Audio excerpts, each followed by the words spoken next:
Do you want to improve your mix? Professional mix engineers have several monitors set. When they focus on the mid-range, they often mix into an Auratone 5C and/or Yamaha NS10. The Auratone 5C is unbeatable for quickly assessing how your mix will sound on smaller mid-range focus systems, particularly also in mono, whereas the Yamaha NS is famous for its mid-forward frequency range. Whilst listening on different monitors is an industry-proven practice, the problem with all this is, do you have the space and money for all these monitors? There's a cheaper solution, which gets you quite close to the same result. It is called impulse response. An impulse response is essentially a fingerprint that describes how the space or piece of gear reacts to a very short, sharp burst of sound or impulse.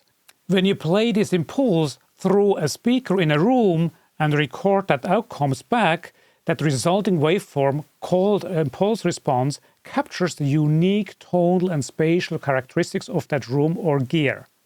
So in other words, when you have an impulse response file from an Auratone 5C or a Yamaha NS10 monitor, so you can emulate quite closely the sound of the real hardware. Before we hop over to Ableton, you need to download the impulse response file. Google is your friend. Alternatively, below is a link to my website where you will not only find the links, but also a number of other tips and tricks. And now, let's hop over into Ableton and I show you how it is done. Select Hybrid Reverb and place it on the master bus.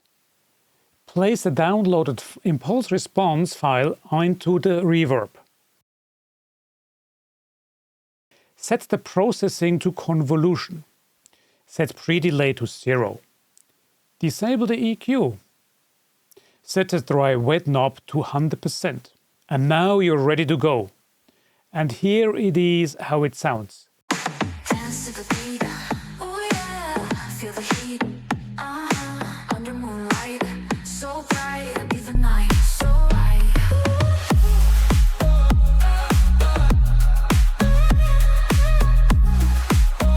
That's it for today.